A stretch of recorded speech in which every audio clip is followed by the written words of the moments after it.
Myst, Might, Mayhem. By Han Jung-Wioya. Chapter 377. Joining. Part 1. Throughout her story, Chang Ryong was filled with anger and sorrow as she recalled the past. Mok Jaeyonan listened intently to Chang Ryong's tale. As she recounted everything up to the moment she breathed her last, Chang Ryong seemed overwhelmed with emotion and shed tears of blood once again.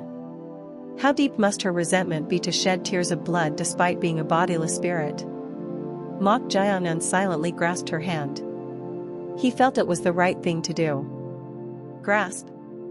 Chang Ryong, who was sobbing, held Mok Jaeyonan's hand tightly, like a child clinging to a parent's hand for support. Although a vengeful spirit's body should feel cold as its purine energy, Mok Jaeyonan found her hand strangely warm. However, as she recounted her final moments, the strength in her hand weakened. It was when she spoke of wanting to become his bride. As she tearfully told the story, she looked at Mok Jaeyonan sheepishly, feeling somewhat embarrassed.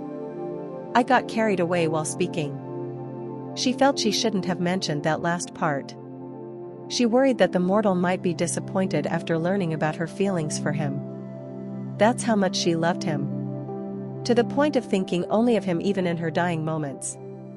Mok Jaeyonan stared at her as she remained silent out of embarrassment, then spoke. But hearing it all, one thing seemed strange. Strange? What do you mean? Chang Ryong, no, So-woo. At the end, you clearly lost your father and clan, but it seems you saw that man and the junior head of Heaven Vane or whoever die. How did you become a vengeful spirit? Of course, you could remain due to deep resentment from losing your family, but her fundamental resentment was towards that by Yong-hyun.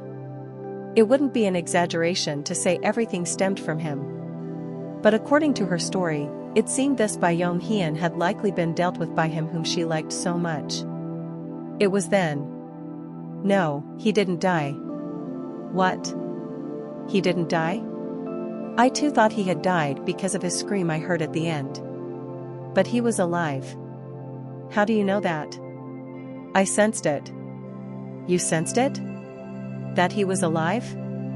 I may not know now after 100 years have passed, but at that time, he was certainly alive. He lived on to humiliate me to the very end. How much time had passed? Deep resentment becomes an spiritual energy that holds the soul in this world. A newly formed vengeful spirit doesn't immediately form self-awareness due to the adaptation period to the spiritual body change and its low rank.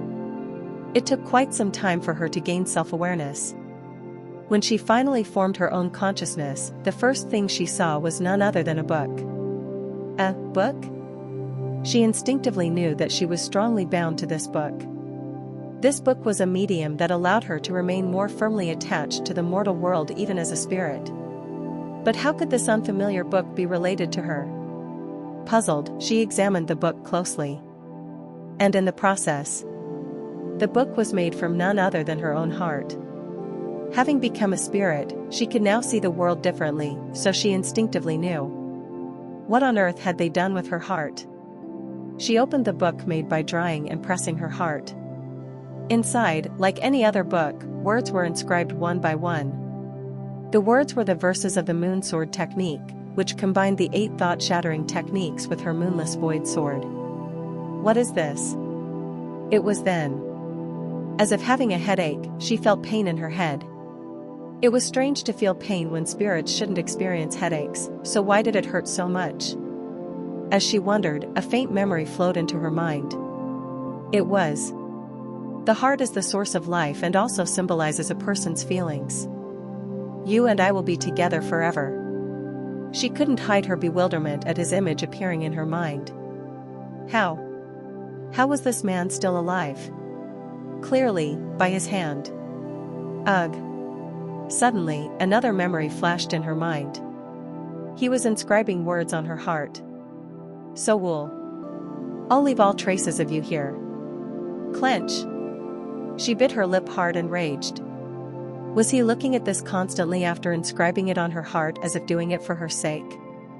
Rumble, rumble, rumble. As her enraged spiritual energy spread out, the surroundings shook. She was so angry. It was already miserable enough to become a vengeful spirit due to unresolved resentment, but was he humiliating her even after death? Unable to endure the humiliation from him even after death, I went berserk. Although I hadn't yet properly gained power as a vengeful spirit, I was consumed by the thought of killing him. Were you sealed by him then? When he first met Chong Ryong, or rather Ryu So-woo, the secret manual made from her heart, which was her medium, was clearly sealed by some magic. According to her story, it was highly likely that she had been sealed to stop her rampage. But I don't know. To be honest, I don't remember anything from this point on. You don't remember? Yes. I have no memory of how I was sealed. She had tried to recall that moment many times, but couldn't remember no matter how hard she tried. To this, Mok Jae-eun said with a tone of regret, "Then you don't know how that secret manual made from your heart ended up in Yun Mok Sword Manor either?" I don't remember. When I was sealed, I was essentially cut off from the outside world. That period was close to 100 years. However, she had endured solely with the thought of revenge. Because of him, she lost her family and caused pain to the man she loved by making him lose someone precious. That remained as deep resentment and pain even as she was dying. Only this resentment sustained me. Enduring for such a long time while harboring deep resentment was a battle against loneliness. She had persevered steadfastly through the long loneliness. However, no matter how strong a vengeful spirit, that terrible loneliness inevitably ate away at one's own heart. That's why she had crumbled in front of Mok Jae-eun, who shook her. After hearing the whole story, Mok Jae-eun, though unskilled in emotions, could understand in his heart how difficult and lonely a battle she had fought. Therefore, grasp. He held her hand and spoke as if making a vow. I promise you. I'll erase everything related to him from this world. Even if he's already dead and gone, it doesn't matter. Her expression became strange at Mok Jae-eun's pledge, which carried a sense of murderous intent. Until now, she had been a spirit interested in nothing but her own revenge. She couldn't help but feel strange that such a person was now vowing revenge for her sake. But soon, she spoke with tearful eyes. I'm sorry, mortal. My heart is rotten and decayed, as good as dead long ago. There might be no place for you to settle in it. That doesn't matter. You say such things even after hearing this. I can't help that I've already come to like you. 100 years had passed since her death. Despite that, he still remained in her heart. That's why it was even more difficult for her. Both in life and death, she had considered only him as her man. Yet now, she found herself wavering at every word of this mortal whose fate wasn't even that long, and she felt utterly resentful of herself. Is it just because of loneliness? Is that why she wants to lean on him whenever he shakes her? She couldn't understand why her heart, which had been like an old tree that would break rather than bend, was now swaying like a reed. She shouldn't be like this, but every time she looks at him, he strangely comes to mind. From his manner of speech to his appearance, nothing resembled him at all, yet she couldn't understand why this was happening. I can't. She shook her head repeatedly. She stared intently at Mok Jae-eun, who was holding her hand tightly. Despite being a spirit, her chest ached. Should I have kept it to myself?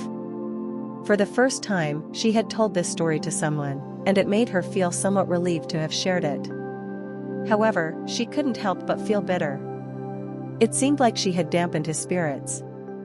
Even though he said it was okay, he would have realized that he still remained in her heart, so even this mortal wouldn't feel too good about it.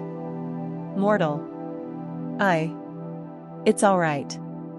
What? Chong Ryong. I guess I've gotten too used to it. Anyway, so. Wool has feelings too, and it's not wrong that she liked someone and kept him in her heart. Mortal. This guy is unexpectedly good at touching others' hearts. A person who doesn't even properly understand his own emotions. For someone so bleak and cold to try to comfort her instead. Perhaps that's why her chest feels even more tingly. It's strange. What do you mean? Actually, if I followed my heart, I'd want to steal even Sowul's feelings for someone else. But after hearing this story, I realized that doing so would just repeat another pain for Sowul. I don't want that for her. So for now, I want to focus on my revenge and resolving Sowul's resentment. At these words from Mok Jiangyun, her eyes welled up with tears. Your words like this shake me even more. She wanted to say those words, but she quickly composed herself and somehow calmed her emotions. It was the first time her heart had gone to someone other than him. But she had to suppress this feeling. The fate between you and me must end with revenge. There was a predetermined end when a vengeful spirit resolves its resentment. Because there was a set ending, she couldn't waver anymore.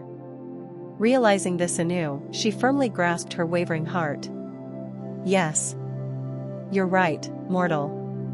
Let's focus on your revenge and resolving my resentment for now. And? You don't have to force yourself to call me Ryu Sowul when it doesn't even feel natural to you. I'll get used to it soon. Just call me Chong Ryong. What? I want you to keep calling me Chong Ryong. On a dark night, 2 carriages appeared at the foot of a mountain not far from Spiritual Sword Sanctuary. The ones driving these 2 carriages were none other than Sieb Chun and Mong Muyak, subordinates of Mok Jiangyun. They had barely managed to catch up to their lord, who had flown ahead using the shadow sword flying technique. As they came this far, thinking they only needed to find the treasure bead and wouldn't have to enter Spiritual Sword Sanctuary's territory, they had somehow reached a place not too far from it. Spiritual Sword Sanctuary was the domain of O Cheon Mu, one of the 6 heavens, so even their lord wouldn't have approached this place carelessly, but why was there still no news? It was then. Screech. Whoa. Sieb Chun, who was driving the horse behind, was startled and stopped when the carriage in front suddenly halted. Sieb Chun then shouted towards the front. Muyak. You should signal when you're stopping. Soon, Sieb Chun could see why the carriage in front had stopped. There were people in front of the carriage who appeared to be sword disciples from Spiritual Sword Sanctuary. Sieb Chun quickly launched himself towards the front of the carriage to support them, but, swoosh. What's this? He saw that Mong Muyak had a strange expression on his face. Xing. Although puzzled, he tried to draw his unique weapon, the Guang Mudo, to prepare for a fight, when, stop. Mong Muyak held him back. Stop? Huh? Suddenly, something caught Sieb Chun's eye. In the center of the Spiritual Sword Sanctuary sword disciples was a middle-aged man at the Transcendent Realm, who was respectfully cupping his hands in salute to them. Why on earth were they doing this? As he wondered, his lordship is waiting. From here on, it will be difficult to move by carriage, so please follow on foot. His lordship? You mean the master of Spiritual Sword Sanctuary? Did they notice our entry and send someone? As he was thinking this. No. Lord Heavenly Demon sent us to escort you all. For a moment, Sieb Chun doubted his ears. Lord Heavenly Demon? Chapter 378. Joining. Part 2. In the Society Leaders' Quarters at the main hall of Heaven and Earth Society. Cough, cough. Vice Leader Mong Xiaoqiong clicked his tongue at the coughing sound coming from behind the screen. The coughing was getting worse, and he desperately wanted to call for wailing Dr. Ho Ta. However, the society leader strangely seemed unwilling to receive treatment. Instead of treatment, he kept obsessing over the Holy Fire Priestess of the Fire Faith Order, and Mong Xiaoqiong couldn't understand why. Could bringing her in really improve his condition? We must heal him somehow. The society leader didn't even have children, only 3 disciples. If he at least had a child, there would be a justification to solidify the succession plan, but now the factions had split into 3, and tensions were growing. Especially, the first disciple's movements are concerning. Since emerging from seclusion, first disciple Na Yolriang had been moving without hesitation. He was subjugating all the neutral sects, and it seemed he would soon clash properly with the alliance of second disciple Jiang Nung AK and third disciple Wei Soyun. Or they might already be fighting in unseen places. Well, up to this point was somewhat understandable. A successor needs to be decided anyway. Otherwise, the internal strife would continue, which would become poison for the association in the future. However, there are rumors that the Elder Council is contacting first disciple Na Yelriang. The other sects are one thing, but they cough. So the time has finally ripened. Pardon? What does he mean by the time ripening? As he wondered, the society leader's voice continued from behind the screen. It means they no longer wish to go through me. How can that be? No matter what, how can the retired elders interfere in the association's internal affairs? Leave them be. They only move on his orders anyway. By him, you don't mean? Who else could it be? At the society leader's question, Vice Leader Mong Xiaoqian frowned. He thought he knew who the society leader was referring to. But hadn't that person passed away long ago? How could the Elder Council? More importantly, have they not arrived yet? The society leader asked then. If they escaped Kaifeng safely, they should be getting quite close to the main hall by now. Only then did Vice Leader Mong Xiaoqian realize who the society leader was talking about. Actually, an express message just arrived from Muyak. How are things progressing? They succeeded in escaping safely, but due to pursuit from the imperial capital, they had to deviate from their original route to shake off pursuers. It seems they'll be coming via Guizhou province. Guizhou. So they're coming from the west? Cough. It appears so. Besides this, there's also something urgent I need to report. Urgent? Yes, because of this, the movements of the Righteous Alliance are concerning. Vice Leader Mong Xiaoqian passed the prepared report towards the screened bed. As he received and slowly examined it, the society leader's eyes flickered. The seventh heaven? Young Master O Wung Huang of Spiritual Sword Sanctuary, who had personally guided Mok Jiangun's subordinates to one of the empty guest rooms, politely greeted them before coming out. Please rest well then. Only after moving quite far from the guest room did one of the Spiritual Sword Sanctuary sword disciples assisting him cautiously speak up, seeming not to understand. Young Master. Was there really a need for you to guide them personally? Couldn't you have just left it to us? At these words, young Master O Wung Huang chuckled and replied. If it was something I could leave to you, I would have. But regardless of the outcome, since they've entered under our Lord's command, shouldn't we check what kind of people his subordinates are? So that was your intention? I failed to grasp the young master's thoughts. There's no need to think so deeply about it. It's fine, don't worry about it. But how were they? What do you mean? Lord Heavenly Demon's subordinates. I was quite surprised. That fallen monk is clearly Jia Jiamzhong, one of the three madmen, isn't he? Yes, it seems so. Young Master O Wung Huang was also unable to hide his surprise at seeing the fallen monk Jia Jiamzhong. However, what surprised him even more wasn't Jia Jiamzhong.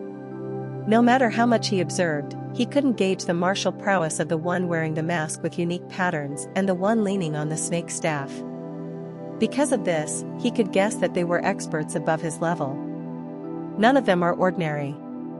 Not just those two, but the fallen monk Jia Jiamzhong and even the two who looked youngest were the same. Both had reached the transcendent realm. How could all his subordinates be so extraordinary? With just these people alone, they could wipe out one or two small to medium-sized sects in a single night. Having such amazing people under him, it was puzzling how his name and reputation hadn't become known until now. Now that his father O Qion Mu, one of the six heavens, and Spiritual Sword Sanctuary had come under his command, it wouldn't be an exaggeration to say their strength had doubled. What on earth does the Lord intend to do with this tremendous power? He grew increasingly curious. Inside the guest room, As soon as the young master of spiritual sword sanctuary who had guided them withdrew and his presence disappeared, Seop Chun spoke as if dumbfounded. Am I dreaming right now? At his question, Mong Muyak also shook his head with a somewhat blank expression. He too was just as surprised. When the young master of spiritual sword sanctuary first mentioned Lord Heavenly Demon, he wondered what was going on. But everyone was shocked by what he said next. Our spiritual sword sanctuary has sworn to serve Kianma as our lord. This was the same for Ma Ra Hyen, who usually doesn't express emotions well, wearing the mask, and Guyong Sao, who was living a new life wearing the human skin mask and wielding the 8-poison snake staff. They too couldn't hide their surprise at young master O Woong Wong's words. This was because if spiritual sword sanctuary had been an ordinary sect, they might have brushed it off, but they were master craftsmen who had a huge influence on the sword techniques of the Central Plains martial arts world. Moreover, their leader, Master O Cheon Mu, was one of the 6 heavens, who could be considered the pinnacle of the current martial arts world. To think such an incredible existence had sworn loyalty to their lord, Mok Jayangun. It was hard to believe even after hearing it. It seems we're serving a far more extraordinary person than we expected. Don't you all agree? At Seop Chun's words, everyone nodded silently. This incident had given them such a great shock. Even the events at Shaolin Temple and Sichuan Tang Clan could be considered amazing, but if this news spreads through the martial arts world, the impact will be tremendous. After all, a place like Spiritual Sword Sanctuary, which has a huge influence on the current martial arts world, has come under our Lord's command. It seems we've underestimated our Lord. At that moment, Mong Muyak, who had been silently listening to Seop Chun's words, spoke up. Underestimated? Yes. You say that even after observing him so closely? I do. Of course, until now, I simply thought our Lord's goal was just to become the society leader's 4th disciple. At these words, Seop Chun's eyes also became strange. He too realized what Mong Muyak meant by saying this. The reason he decided to follow Mok Jayangun was partly due to his martial prowess and great capacity, but decisively because he thought he was a candidate for the next head. But it turned out as Mong Muyak said. It truly was an underestimation. Their lord's capacity wasn't something they could casually evaluate. Who could have imagined he would subjugate one of the 6 heavens, who stands on the same level as the society leader? Their lord was already beyond what the society leader could encompass. He was a great master in his own right. At that moment, the fallen monk Jia Jiamzhong, who had been sipping alcohol from a gourd bottle, interjected. Ku. So you guys have been following the master for such petty reasons until now? Pwahahahat. Who's becoming whose disciple? He burst into laughter as if finding it amusing. At his attitude, Seop Chun scratched his head, speaking in a somewhat wrong tone. You don't know what you're talking about. If you knew how quickly our Lord has become stronger, you wouldn't say such things. Although he was already a monster when he left the association, it wasn't to this extent.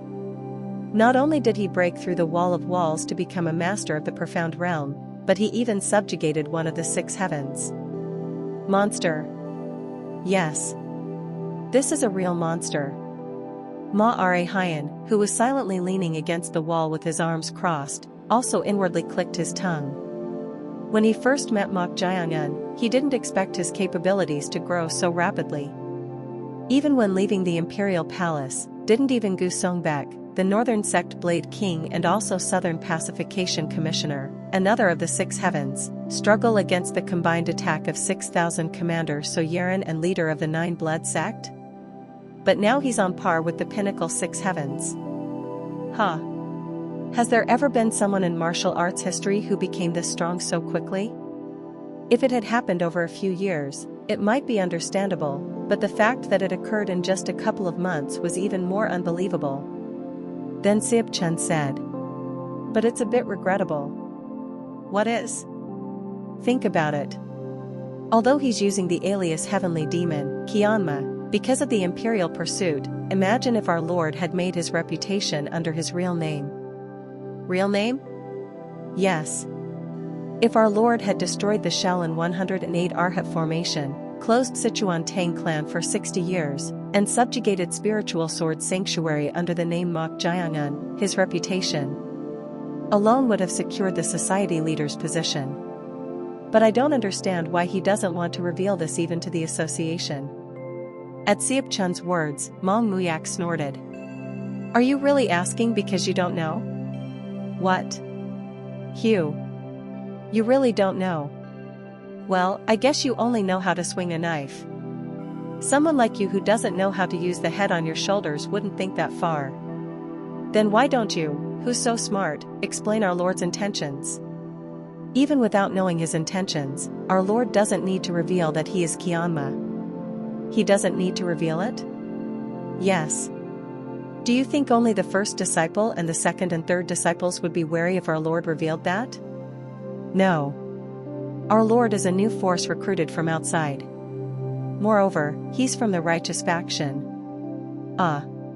Although he was recognized solely for his talent, if they realize that talent is at an uncontrollable level, how do you think the association will react?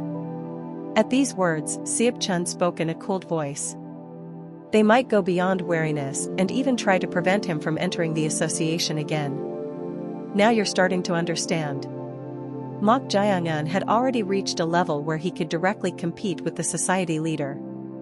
If such a person tried to enter, he would inevitably face all kinds of opposition and, in the worst case, might be rejected from even entering, let alone joining. It's not that I'm completely thoughtless. But it's interesting to see you analyze so coolly. Although you reluctantly pledged loyalty to our Lord, your identity originates from being the successor to Vice Leader Mong Xiaoqian, the society leader's right-hand man, doesn't it? At Siap Chun's words, Mong Muyak's eyes flickered. He had thought Siap Chun was simple-minded, but it seems he had been constantly monitoring him for Mok Jiangun, or rather, their Lord's sake. Did he think he might betray them at any time? Of course, it's understandable. Even he would have constantly doubted someone who joined in this manner. But not anymore. That was true. But now it's different. Different? Yes. Now I'm just someone who wants to see how far our Lord will go. At his words, the corners of Siap Chun's mouth turned up. That's a first. Our thoughts aligning, I mean. Chapter 379. Joining. Part 3. Yes. Now I'm just someone who wants to see how far our Lord will go. That's a first. Our thoughts aligning, I mean. He felt the same way. Siap Chun, who had no special connections, had thought it would be more than enough if Mok Jiangun just became the society leader's fourth disciple. But now things were different. Having witnessed their Lord's monstrous growth and extraordinary aspects up close, he wanted to stay by his side and see just how far he could go. Perhaps they were now standing at the center of a new chapter in Central Plains history. But they didn't know. They were unaware that someone was listening to their conversation from outside. The one standing in front of the door was none other than Mok Jiangun. What? Feeling pressured? At Chang Ryang's words, Mok Jiangun chuckled. It wasn't exactly pressure. He had simply gathered people he could use efficiently for his revenge, but he was puzzled that their expectations were higher than he thought. Simply using people is mere employment and commanding. I suppose so. But leading people is different. It's about bringing many along on the path you want to walk, towards the dreams you wish to fulfill. Bringing them along?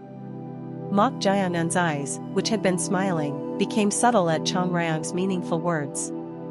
These people were like chess pieces to him. Most of them had submitted to him unwillingly, so he thought they would see themselves that way too, but he didn't expect them to harbor such thoughts. Chess pieces. Pieces to be discarded when their usefulness ends. Yet such pieces are pinning their hopes on his dreams. It's a strange feeling. Until recently, hearing such words wouldn't have stirred much emotion in him. But at some point, new emotions began sprouting like seedlings in barren soil. Don't assume you were born this way. You've simply closed yourself off. That's what his grandfather always used to tell him. Back then, he couldn't understand those words. He didn't know specifically what emotions meant and only felt them abstractly. But ever since he first felt the emotion of liking someone, it seems numerous emotions have been deriving and spreading from it. Living up to expectations. Emotions don't seem to stop at just one. Endless might be the right expression. Then Chong Ryong said, "Don't feel burdened. Neither I nor anyone else is forcing you to lead others. But try to understand their hopes." Chong Ryong understood both their expectations and Mok Jae-yun. Their path was actually different from those who were driven solely by revenge. This was just an intersection. Then Mok Jae-yun spoke through mental transmission. Wasn't Chong Ryong's original wish to lead others? At this sudden question, Chong Ryong showed a bitter expression. This mortal had come to know too much about her. Every word he says shakes and pierces through her. Even if that was the case, I no longer cling to dreams that have crumbled like sandcastles. A vengeful spirit's only wish is to resolve its resentment. Is that really all? What exactly are you trying to say? I've been thinking. Thinking what? Since we're doing this anyway, why not do it thoroughly? Of course we'll eliminate everything related to him, but I also want to reclaim everything he took from you, Chong Ryong. Mortal. Are you perhaps? Before she could finish her words, the sound of someone walking approached from behind. Step, step. The one approaching, deliberately making footsteps loud enough to announce his presence, was a middle-aged man who looked to be in his mid-50s, with black hair but graying beard and eyebrows. The moment he saw him, Mok Jae-yun immediately recalled, "Is that the man from the Sword Valley?" He remembered. The sword disciples had called him Goe. It wouldn't be an exaggeration to say he was the highest expert apart from Master Oh Cheon-mu and the swordsman. Mok Jae-yun's eyes flickered as he looked at him. The reason was, "It seems you've gained some enlightenment." Flinch. At Mok Jae-yun's words, Goe, who had been approaching, suddenly stopped and frowned. This was because he had been staring intently at the sword Mok Jae-yun had carved on the cliff of the Sword Valley for over half a day, gaining enlightenment there. Of course, not everyone had gained enlightenment like him. Most of the other sword disciples were overwhelmed by the high level of swordsmanship, feeling discouraged, and some even left after planting their swords in the Sword Valley. There were even those who broke their own swords, unable to bear the self-loathing. You're certainly different. To notice that I gained enlightenment without even crossing swords. You were the most eye-catching person besides the master. Eye-catching. It's an honor for a great master like you to say so. Is it really such an honor? Mok Jae-yun shrugged his shoulders. Just then, the door opened and Seop-chun spoke with surprised eyes. My lord. He had many things he wanted to say. He was curious if they had found the treasure bead, and most of all, he wanted to ask how they had subjugated Spiritual Sword Sanctuary and Oh Cheon-mu, one of the six heavens. But as he was about to ask, he sensed a strange atmosphere. What's this? Who is that man? He exuded an extraordinary aura. Was the reason my lord was standing in front of the guest room door because of this man? As he wondered, Mong Muyak, who had been waiting behind to pay his respects, pushed past him and couldn't hide his surprise. Oh my? Do you know him? It's Goe. Goe? Mong Muyak, who was in the Society Leader's Direct Intelligence Department, had memorized the appearances of all famous figures in the martial arts world. That's why he recognized who Goe was the moment he saw him. When it comes to Spiritual Sword Sanctuary, of course Master Oh Cheon-mu, the craftsman, and the Holy Land of Swords are famous, but Goe and Gakko were also well known. Goe was especially famous because he had been staying here as a guest for over 20 years. Unlike other swordsmen who came to the Sword Valley for enlightenment and learning, he had stayed this long solely to surpass Master Oh Cheon-mu's swordsmanship, earning him the nickname Mad Swordsman among martial artists. A guest obsessed with swords. It was a title that suited him perfectly. Seop-chun clicked his tongue and muttered. What a coincidence. To see one of the rare three madmen here again. The three madmen. They are three individuals in the martial arts world called madmen. Their martial prowess reached the level of top experts in major sects, but due to their inherently eccentric and unpredictable nature, people called them the three madmen. Now two of these three madmen had gathered in one place. This was why Sib Chun said it was a coincidence. What? Did someone say something about the three madmen? At that moment, Jia Jiamzhong, who had been sipping alcohol from a gourd bottle, came out thinking he heard someone calling the three madmen. Sib Chun said to him, "I wasn't calling you." "Then why did you mention the three madmen? Have you heard of Senior Goe, the mad swordsman?" "Mad swordsman? Ah. That old man who's wasting his years obsessed with swords." "Wasting years obsessed with swords?" The distance wasn't far, so there was no way he couldn't hear what was being said about him. Goe glared at Jia Jiamzhong with an unpleasant expression. "What? You want to try me?" At this, Jia Jiamzhong showed a competitive spirit. He had seen one of the other three madmen by chance due to some connection, but this was his first time seeing Goe, the mad swordsman. Goe, who had been staring at Jia Jiamzhong, who seemed ready to fight at any moment, soon softened his expression and stepped back with a grin. "Well, you're not wrong. I did waste my youth obsessed with swords." "Old man, aren't you accepting it too easily? What can I do when it's not wrong?" "Tch." Jia Jiamzhong clicked his tongue at Goe's response. He was the type who never avoided a fight, so his competitive spirit had risen and he wanted to fight with him at least once, being called one of the three madmen. But when Goe brushed it off so smoothly, he felt disappointed. Watching this, Mong Muyak's eyes flickered. He's certainly the most gentlemanly of the three madmen.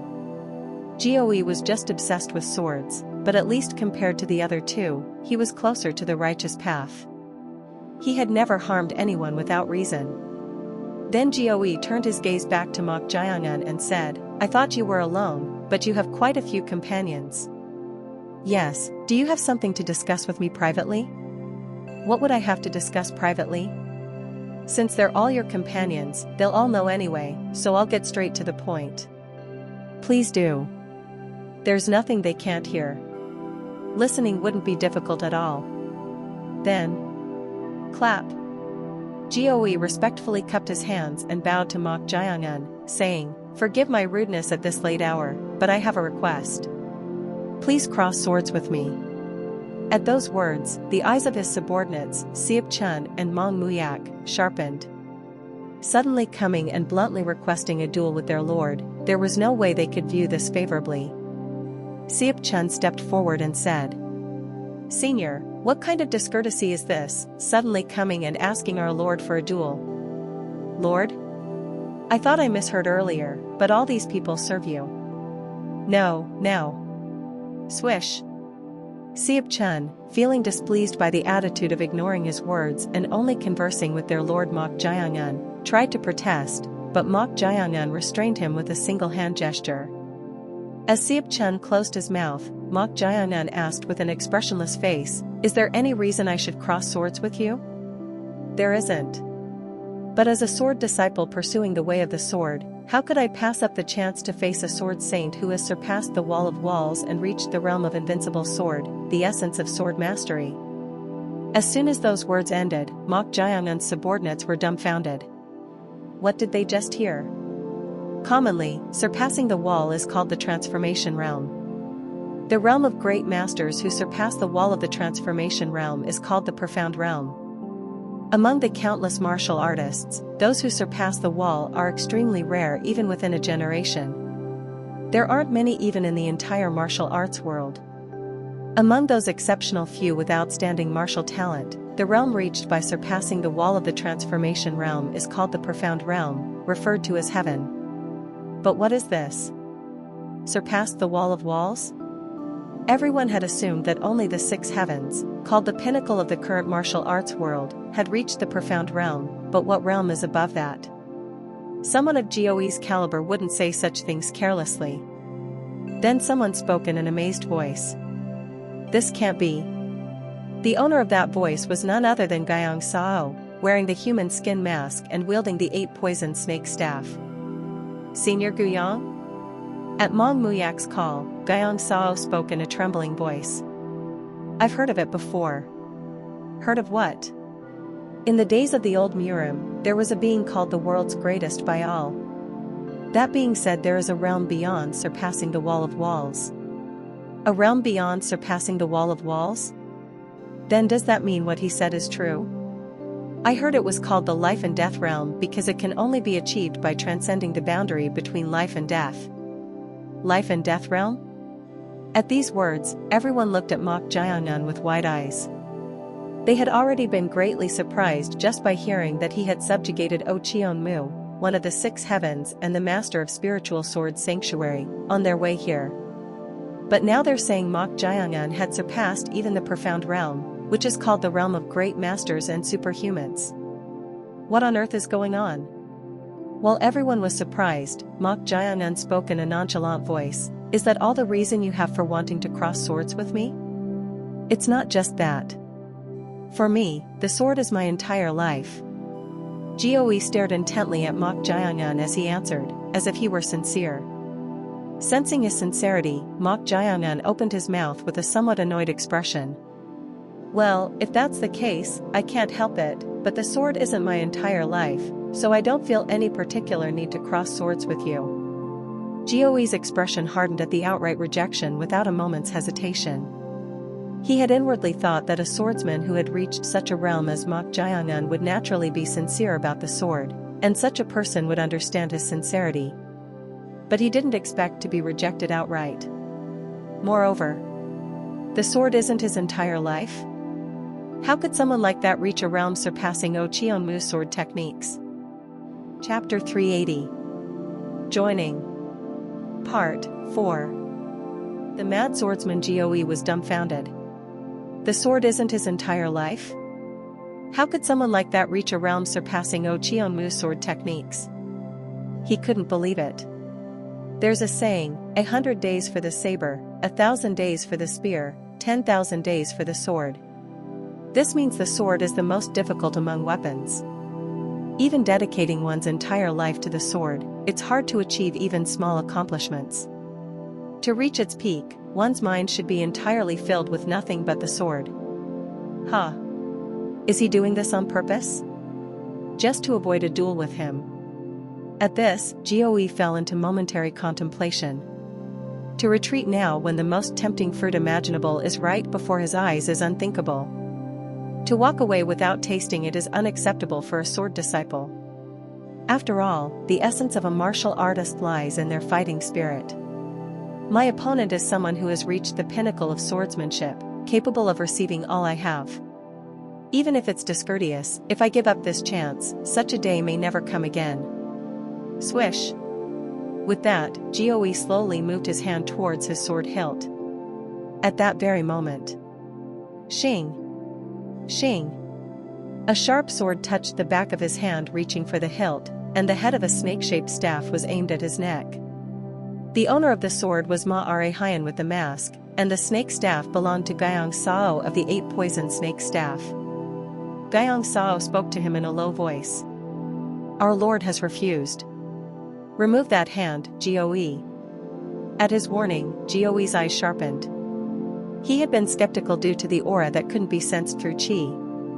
But these two were both peerless experts who had surpassed the wall. Goe, who had scanned both of them with his eyes simultaneously, opened his mouth. You surprise me greatly. To command masters of the transformation. Realm as subordinates. No, it's not surprising considering you've even subjugated Master O, one of the 6 heavens.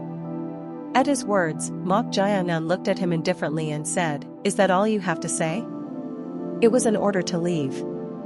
Goe was inwardly disappointed in himself at Mok Jiangnan's indifference, showing not even a bit of interest in him. Even if he didn't measure up, to not even spark a bit of interest in this person made him feel that his life dedicated solely to the sword had been in vain. Please see him out. At Mok Jiangnan's words, waving his hand, Guyang Sao of the 8-poison snake staff and Ma Arehayan with the mask simultaneously withdrew their staff and sword. I understand your martial artist's fighting spirit and competitive nature, but that's enough. Please leave now, Goe. You. Goe frowned. This man clearly has a young face, but why does he seem strangely old in his manner of speech? Goe, who had been staring intently at Gyeong Sao, turned his head. Then he said to Mok Jyeong-un, "Are you truly not willing to give me a chance?" "No." "Then I have no choice but to create an opportunity myself." No sooner had those words ended. Swoosh! Goe's figure shot towards Mok Jyeong-un, kicking off the floor. "Where do you think you're going?" Bam bam bam bam. Gyeong Sao and Ma Are-hyen simultaneously tried to stop him, but at that moment, his figure slipped past them as if sliding, reaching right in front. What kind of movement technique? What? The two experts' eyes flickered at Goe's strange movement technique. Especially Ma Are-hyen, who prided himself on being faster than anyone except his lord Mok Jyeong-un and his master 6,000 commander So Yeren when it came to movement techniques, was surprised. In the meantime, the sharp sword energy rising from Goe's sword intent was already rushing towards the space between Mok Jyeong-un's eyebrows. However, clang! Huh? His sword energy was deflected by an enormous fist force. Whoosh! Goe, pushed back about 5 steps, frowned and looked at the one who had deflected him. It was none other than Jia Jiamzhong, the fallen monk and subduing demon fist master from Shaolin. Oh? The reason Goe reacted this way was because Jia Jiamzhong's inner force exceeded his expectations. Judging by his chi sense, he had clearly seemed to be at the transcendent realm. But just now, for an instant, he felt an endless power in his fist force. As if he had drawn in the energy from his surroundings. "Kukuku, I was hoping to fight you anyway. Come at me. Could it be you?" Before he could finish his words, someone grabbed his shoulder and tried to push him forward. It was Ma Are-hyen. Smack. At this, Goe turned his shoulder in the direction Ma Are-hyen was pushing, while lifting his back foot to kick at Ma Are-hyen's head. Thud. Thanks to this, Ma Are-hyen's figure was pushed forward and nearly fell. Ma Are-hyen, who instantly regained his balance, narrowed his eyes sharply. He was very flexible for his age. His movements were unpredictable and full of surprises. Perhaps because of this, Ma Are-hyen actually wanted to fight him properly now. Bam! Ma Are-hyen took a kicking stance. Goe, widening the distance, said, "You're quite good, but you're not the one I want to fight. If you want to fight so badly, you'll have to defeat all of us first." Oh my! Swoosh! As Goe sighed, Ma Are-hyen unleashed a storm-like barrage of kicks. His consecutive kicks created dozens of afterimages as they pressed forward, their speed so fast it was dizzying to watch. Cha-cha-cha-cha-cha-cha-chong. Goe, who had already drawn his sword, blocked only the real attacks among Ma Are-hyen's kicks. He focused only on the vital points, as the false attacks were merely shadows anyway. But at that moment, ta-tack! Ma Are-hyen's figure split into 3. As his figure suddenly divided, Goe hurriedly switched from defense to offense. He judged that defensive techniques alone wouldn't be enough to block, as all 3 split bodies possessed equal strength. As Goe's hand sped up, the trajectory created by his sword gradually increased. Cha-cha-cha-cha-cha-chong. Blue sparks flew in all directions as the leg energy from Ma Are-hyen's feet clashed with Goe's sword energy, creating a clamorous metallic sound. The floor of the guest room cracked, and the impact spread in all directions. Pop-pop-pop-hack. Flicking away the flying stone fragments with his hand, the fallen monk Jia Jiamzhong clicked his tongue with a displeased expression. Damn it. This damn monk was about to fight, but that cursed blue-eyed bastard stole the lead. He was itching to jump in right away, but what fun would it be if 2 people attacked at once? He had no choice but to watch for now. Meanwhile, Goe seemed to have found an opening and launched a sword strike to create distance from Ma Are-hyen. Chawing. As Ma-Are Hyan, who had narrowly avoided the sword strike, tried to close in on him again, swoosh. At that moment, Jia Jiamzhong, who had been waiting for an opportunity, suddenly launched his body and unleashed a fist technique towards Jioe. It was his unique skill, the demon subduing attack fist. Jia Jiamzhong, who had instantly reached Jioe's chest, launched his fist technique with enough force to break Jioe's sword, using the third form of the demon subduing attack fist, the continuous strike attack. Cha-cha-cha-cha-chong. Due to Jia Jiamzhong's overwhelming aggressive momentum, Jioe had no choice but to focus entirely on defense. He had just started to get used to Ma-Are Hyan's offensive, but it was difficult to immediately adapt to a completely different style of attack. As a result, Jioe's figure kept being pushed back. Quahahat. Good. Try blocking this too. Jia Jiamzhong, whose momentum had risen, unleashed another form of the demon subduing attack fist. It was the seventh form of the demon subduing attack fist, the heavy pressure breaking fist. Gathering energy all at once to launch a single punch, its power was so strong that it created shockwaves, causing even the sword blade protected by sword energy to bend. What kind of inner force? Jioe was dumbfounded for a moment, then let go of his sword hilt and employed a strange technique. It was spinning his sword like a windmill. Pang ang ang ang. As the sword rotated, it weakened the shockwave of fist pressure created by Jia Jiamzhong. In that instant, Jioe unleashed an energy release towards that shockwave. The released energy, passing through the rotating sword, flowed along Jia Jiamzhong's fist and flung his figure backward. Pang! Whoosh! Jia Jiamzhong, pushed back about 4 steps, dispersed the inner force that had penetrated his fist through his 2 feet. Crack, crack, crack. The floor cracked due to the inner force flowing out from his 2 feet. White steam flowed from Jia Jiamzhong's mouth as he dispersed the energy. Despite suffering internal injuries from the turmoil inside, his fighting spirit seemed to rise even more as the corners of his mouth stretched almost to his ears. Hugh. Jioe sighed. Although they were both called part of the 3 madmen, he had thought Jia Jiamzhong would be the weakest in martial prowess, being just a fallen monk from Shaolin. But that wasn't the case at all. He's not someone I can defeat in one breath. It seemed it would take at least dozens of exchanges before a winner could be determined.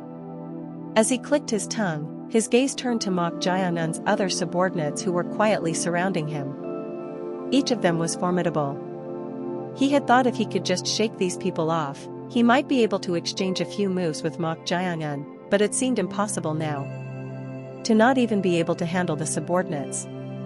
If he kept fighting them, he would eventually tire out and in the end, wouldn't even be able to touch a hair on Mok Jiangun's head. Finally realizing that burning his fighting spirit was futile, Jioe withdrew his energy and raised both hands. What? Why are you raising both hands? Just as his fighting spirit was rising high, Jia Jiamzhong raised his voice when Jioe showed this attitude. Regardless, Jioe clearly showed he had no intention to fight with both hands raised. Then he said to Mok Jiangun, I apologize. I tried to be greedy and exchange even a few moves with you, but I can't even handle your subordinates. Hey! Put those hands down. I have no more intention to fight. Shut up and put your hands down. You think we'll just let you go after you attacked our master? You must pay the price. I agree with that. Ma-Are Hyan with the mask also agreed with Jia Jiamzhong's opinion. The other subordinates felt the same way. Guyong Sao also snorted and said, Our lord clearly gave you a chance to withdraw. We have our pride as subordinates too, and you must pay for what you've done. Surrounded by them, Jioe finally had to lower his hands. There was nothing more to say in his defense, as he had clearly been discourteous, so their reaction was natural. I have no choice. Since he had brought this upon himself, he couldn't avoid fighting them. Just as he was about to take a fighting stance, it happened. I hear you've been in the Sword Valley for 20 years trying to defeat Master O. At Mok Jiangun's voice, Jioe answered with a faint breath. That's right. Then what were you planning to do if you lost to me? At this question, Goe paused for a moment, then answered as if he had put on a mask of shamelessness. The purpose of my life was to defeat Master O, who opened my eyes to the sword. But when you subdued Master O, my purpose changed. Did I become that purpose? That's right. Do you think you can win? Not yet. Then what do you intend to do? I intended to follow you until I could defeat you. As soon as his words ended, Jiamzhong snorted and shouted. You're not obsessed with the sword, you're just shameless. I've never seen someone more useless than this very own damn monk. To Jiamzhong's criticism, Goe replied nonchalantly. I don't mind if you insult me. As long as I've dedicated my life solely to the sword, I intend to focus only on the sword as long as it doesn't deviate from the right path. So devoted to the sword. Swish. As Mok Jianan raised his hand, Jiamzhong immediately closed his mouth. As he fell silent, Mok Jianan smiled and said, Your shamelessness is amusing. But I'm the type who likes to receive a hefty price. Price? Yes, unlike Master O, I don't feed and take care of those trying to defeat me for free. Then what do you want? Goe asked, showing a slightly uneasy look. To this, Mok Jianan replied nonchalantly. Let's take 1 year of your life as the price for fighting you. 1 year? Surely you don't mean. Yes, your loyalty. Chapter 381. Joining. Part 5. Let's take 1 year of your life as the price for fighting you. 1 year? Surely you don't mean. Yes, your loyalty. The mad swordsman Goe couldn't hide his bewilderment at Mok Jianan's straightforward demand. This was because he had requested a price completely opposite to the Sword Valley, which was freely open to all those pursuing the way of the sword. Loyalty? Goe stared at Mok Jianan's face, which held a hint of a smile. To swear loyalty as the price for a duel. Even if it was a chance that might never come again, it felt like too much of a losing deal. To him, Mok Jianan shrugged and said, Seeing you hesitate, it doesn't seem that urgent after all. I said I'd only take a year, is that so difficult? I don't understand how someone who wasted 20 years here solely cultivating the sword is hesitating over this.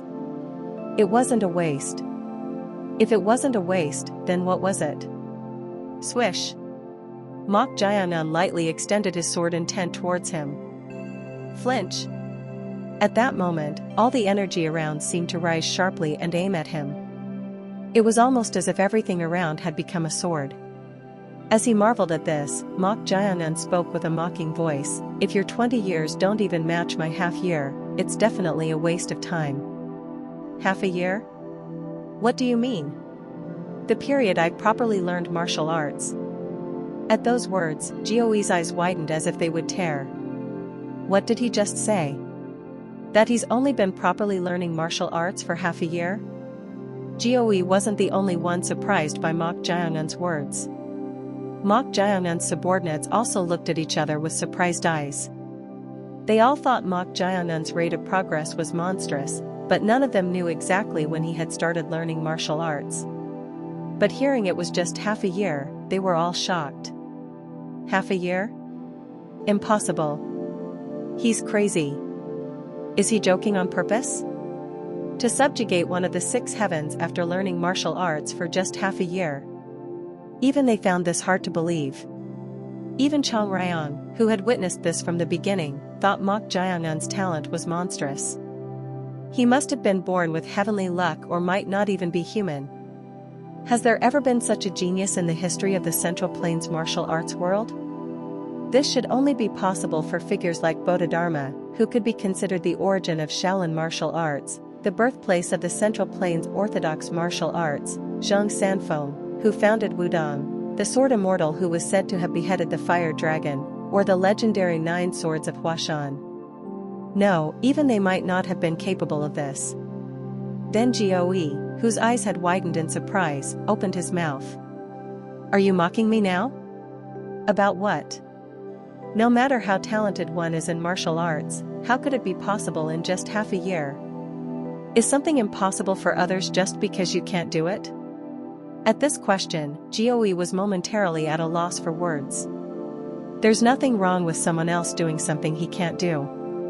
However, even starting from childhood, only a tiny fraction ever reached the highest realm, and the majority of martial artists couldn't even reach the transcendent realm, let alone break through the wall in their lifetime.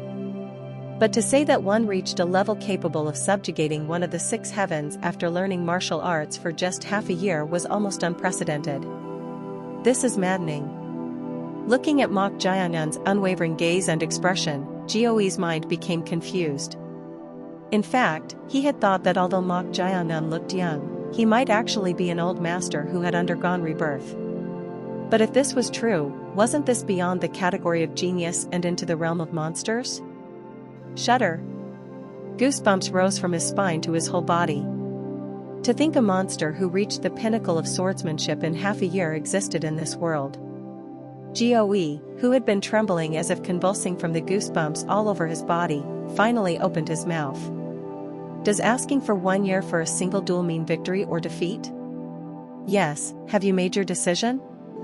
Can I add one condition? Condition? Yes. Even if I pledge loyalty, as a branch of the renowned Orthodox sword sect, I have never deviated from the righteous path in my life. Never deviated from the righteous path. What are you trying to say? Even if I swear loyalty to you, give me the right to refuse if it's something that deviates from the righteous path. Huh? At his proposal, Mok Jaehyun's subordinates all snorted. Isn't it laughable for someone swearing loyalty to put forward such a condition? Crazy bastard.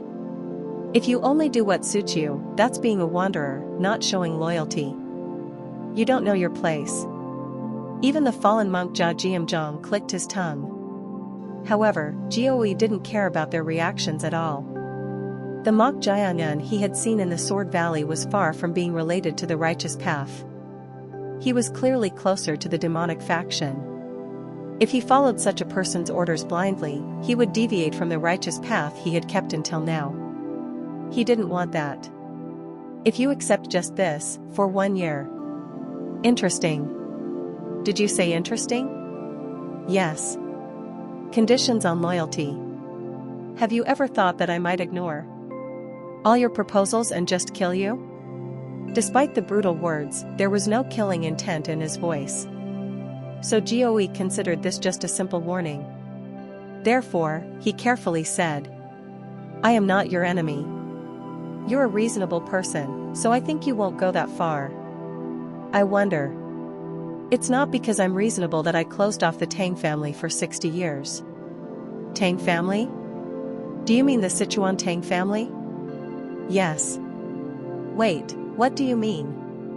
Before he could finish his words, Siep Chun spoke in a triumphant voice. Ah. Senior Goe, you don't know. Our Lord single-handedly subdued the Sichuan Tang family and made them close their doors for 60 years. Goe's expression hardened. The Sichuan Tang family closed their doors? One of the pillars of the Righteous Alliance and one of the 7 great families, renowned for poisons, with potential power comparable to major sects like the 9 schools and 1 faction, closed their doors? Goe was truly dumbfounded. Whether this was true or not, if it was fact, it would be enough to shake the entire martial arts world that had been quiet for a while. Moreover, is he walking the path of evil? He made the Sichuan Tang family close their doors and subjugated spiritual sword sanctuary, called the Holy Land of Swords. Just these 2 actions alone made it seem like he was walking the path of evil. Goe, whose lips had gone dry, swallowed hard before finally speaking. What exactly is your goal? If you want to know that, you'll have to join my ranks. Your path is one that I think I understand why you've stagnated. What do you mean? You set limits by considering this and that about the righteous path. How can someone who starts by drawing lines in their mind ever cross those lines? At Mok Jaehyun's words, Goe's pupils shook. Mok Jaehyun's rebuke was like throwing a stone into a calm lake, creating ripples. Drawing lines in my mind? He had never thought of it that way before. While learning the sword, he had also devoted himself to scholarship, deeply engraving Confucius's words in his heart. At 70, I could follow what my heart desired, without transgressing what was right. In the Weijing chapter of the Analects, Confucius said that only at the age of 70 could he follow his heart's desires without overstepping the bounds. He believed that the righteous path was the same. He had lived believing that if he deeply engraved this in his heart, he would eventually be able to do as he wished without deviating from it. But was this mindset actually setting limits for himself? He had spent over 20 years in the Sword Valley, taking pride in not deviating from the righteous path while not caring about the world's gaze or anything else. But was all of this just a limit blocking himself? It was truly meaningless. Momentarily speechless from the shock, he soon opened his mouth with eyes that seemed to have broken free from some restraint. You're right. The righteous path, the orthodox sect, in the end, all of it was just drawing limits for myself. I'm glad you've realized it, even if it's now. I've realized that to reach a higher place than now, I need to embrace everything, not just stop at the orthodox path. Just saying it doesn't mean anything. Since righteousness and evil have leaned too much to one side, I too, like you, should walk a new path. A new path? The path of evil. At his words, Mok Jian'an chuckled. He told him not to draw limits, and now he says he'll walk the path of evil. Should this be called a simple idea? Well, it wasn't bad. He seemed like the type of person who needs to hit a wall and break his nose before realizing what to do. Xing. Then Jioi drew his sword again and said, I'll do as you propose. If I lose, I'll serve you loyally for a year without complaint. Should I take it that you're prepared to do anything? To this question, Jioi, having made up his mind, answered readily. The year I swear loyalty to you will be a time to embrace evil, so I'll become a demon of the sword, not a swordsman walking the righteous path. A demon of the sword. Good. Then I'll call you Sword Demon from now on. Sword Demon. Not bad. Swish. With those words, Jioi took a sword stance. Looking at him, Mok Jian'an half drew his demonic sword evil commandment sword from his waist and said, Then shall we start by taking that year? No matter how insufficient, one must compare to no long and short. Swish. Suddenly, Jioi was at a loss for words. The tip of Mok Jian'an's unique weapon, the demonic sword evil commandment sword, was already touching his neck. He had clearly been watching, but why hadn't he perceived him approaching until he was right in front? To the bewildered Jioi, Mok Jian'an raised the corner of his mouth and said, 1 year. Shall we continue?